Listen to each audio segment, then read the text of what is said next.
दरवर्षी महसुली वर्ष 1 ऑगस्टला सुरू होत असतं आणि 1 ऑगस्ट 31 जुलै हे महसुली मर्यादा असते. ज्या दिवशी महसूल वर्ष सुरू होतं तो आपण 1 ऑगस्ट महसूल दिन साजरा करतो आणि त्यानिमित्त राज्य शासन दरवर्षी वेगवेगळे उपक्रम होते. यावर्षी राज्य शासनाने महसूल सप्ताह हा राबवलेला आहे आणि 7 दिवस वेगवेगळे उपक्रम राबवले. पहिल्या दिवशी सेवानिवृत्त कर्मचारी किंवा गेल्या वर्षी ज्यांनी चांगलं काम केलेलं आहे अशा कर्मचाऱ्यांचा सत्कार समारंभ आम्ही आमदार साहेबांच्या हस्ते 4 तारखेला पार पडलेला आहे. दुसरं जे अतिक्रमित पट्टेधारक आहेत ज्यांना घरकुलसाठी जागा हव्या आहेत असे 67 पट्टे आम्ही दिले. त्यापैकी प्राथमिक स्वरूपात 3 गावातील 17 पट्टेधारकांना पट्ट्याचं वाटप माननीय आमदार साहेब यांच्या हस्ते केलेलं आहे. आता सगळ्या सांगली तालुक्यात बागायत क्षेत्र वाढत आहे आणि त्यामुळे जुन्या काळात मोकळं क्षेत्र पडीत क्षेत्र असल्यामुळे कुठलेही रस्ते होते, बरं तर आता बागायचं क्षेत्र होईल तसं रस्त्याच्या अडचणी खूप वाढलेल्या आहेत आणि शिवरस्ते खुले करणे, पांढरे रस्ते खुले करणे, त्याचबरोबर कायदेशीर तरतुदीनुसार रस्ते खुले करणे हे मोहीम आम्ही हाती घेतलेली आहे. आणि जे आम्हाला टास्क दिले त्यापैकी 22 रस्ते जे खुले केले त्याच्या दुतर्फा वृक्ष लागवड जवळजवळ 300 झाडांचे. इथंच आम्ही थांबणार नाही तर शिवरस्ते जेवढे खुले झाले, जे रस्ते कायदेशीर तरतुदीनुसार खुले केले आणि जे पांढरे रस्ते त्या दोन्ही बाजूंना वृक्ष लावणं, त्या तरतुदीनुसार खुले झालेल्या रस्त्याची सातबारावर नोंद घेणं आणि हे रस्ते कायमस्वरूपी कसं लोकांना उपलब्धतेसाठी रस्त्याची मजबूती या 3 टप्प्यावर आम्ही काम करणार आहे. 2 महिन्यात जेवढे रस्ते खुले केले किंवा शिवरस्ते जे खुले आहेत ते तिथे लोकांचा सहभाग घेऊन जास्तीत जास्त वृक्ष लागवड पूर्ण करण्याचा सुदैवानं 3 तारखेला झाडे लावली आणि कालपासून चांगला पाऊस पडलेला आहे.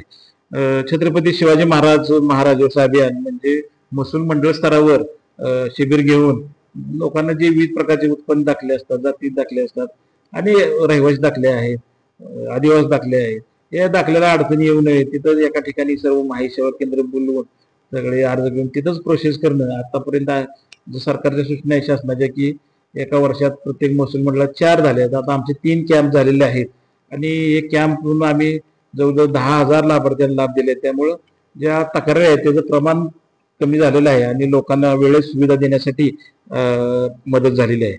पुढचा मुद्दा आहे की सामाजिक न्याय विभागामार्फत संजय गांधी ज्या योजना चालू जातात ते डीबीटी पोर्टलमध्ये थेट आता लोकांच्या खात्यात पैसे जमा होतात. खात्यात पैसे जमा होताना काही बँकेचे प्रॉब्लेम किंवा आधार कार्डचे प्रॉब्लेम आहे. असे एक 300-350 लाभार्थी आमचे 10,000 शिल्लक आहे. त्यांच्या घरोघरी भेटी देऊन त्यांचे आधार कार्ड अपडेट करून घेणं किंवा बँकेत त्यांचं खातं नसेल तर नवीन खातं उघडून घेणं, बँकेचं खात्याला आधार अटॅच करणं, या गोष्टी याबरोबरच आता घरोघर लोक चाललेत तर अजून 2 उपक्रम आम्ही घेतले की ॲग्रिस्टॅग योजनेमध्ये शेतकऱ्यांचा फार्मर आयडी काढणं आणि 1 ऑगस्ट पासून जे पीक पाणी सुरू झालेले आहे ते पीक पाणी शेतकरी सराव 14 सप्टेंबर पर्यंत आहे. तर शेतकऱ्यांना प्रोत्साहित करून मोठ्या प्रमाणावर पिकाची नोंदणी करणं जेणेकरून त्यांना खरेदी विक्री किंवा भविष्यात कुठल्या योजनांना कुठलाही अडथळा येणार नाही. आणि चौथं जे सगळ्यात शेवटच्या दिवशी जे शासनानं महत्वपूर्ण उद्दिष्ट ठेवलेलं आहे की मॅन्युफॅक्चर्ड सँड म्हणजे दगडापासून वाळू तयार करण्यासाठी एका तालुक्यात किमान 50 उद्योजक तयार झाले पाहिजेत. त्यासाठी जे इन्फ्रास्ट्रक्चर लागतं म्हणजे शासकीय किंवा खाजगी जे दगडाचे गट आहे त्याचा शोध घेऊन त्याची यादी प्रसिद्ध करणं जेणेकरून जे उद्योजक तयार होतील त्यांना आपल्या सोयीनं व्यवसाय उभा करण्यासाठी मदत करण्याची जे शासनात धोरण आहे अशा 7 टप्प्यावर आम्ही काम करत आहोत आणि केलेलं आहे. इतकंच न थांबता जे शासनाचं कल्याणकारी राज्य जी संकल्पना आहे की कमीत कमी लोकांना चक्रांना मारता घरपोच सेवा आणि कमीत कमी वेळेत त्यांचं काम कसं होईल या बाबीकडे आम्ही महसूल प्रशासन म्हणून लक्ष देतो. या बाबतीत आम्हाला सर्व digital media, press media, print media सगळ्यांचं सहकार्य मिळते. असंच सहकार्य मिळेल अशी अपेक्षा होतात. हा, आम्ही आता घरकुलाला 5 ब्रास मोफत वाळू देण्याचं शासन निर्णय झालेला आहे. आमच्याकडे 407 लाभार्थ्यांना आम्ही पास वाटलेले आहेत. आता पावसाळ्यात 30 सप्टेंबर पर्यंत उत्खनन करून अशा सूचना आहेत. त्यामुळं तरीही आम्ही 66 लाभार्थ्यांना आता वाळू वाटप केलेले आहे. 30 सप्टेंबर संपलं की जे पास वाटप झाले त्यांना पहिल्यांदा आणि नंतर आमच्याकडे 693 लाभार्थी आहेत त्यांची माहिती आम्ही अपलोड केलेली आहे.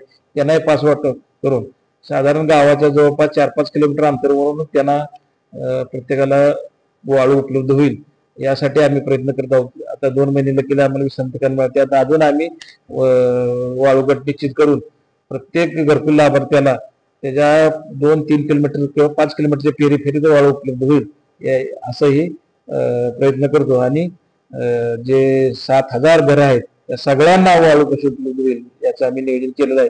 त्याची यशस्वी अंमलबजावणी करण्याचा प्रयत्न.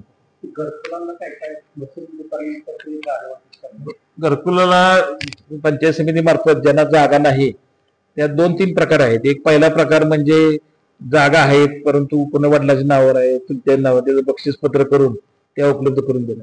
कुठली जागाच नाही तर त्यांना सरकारी जागा उपलब्ध करून देणं.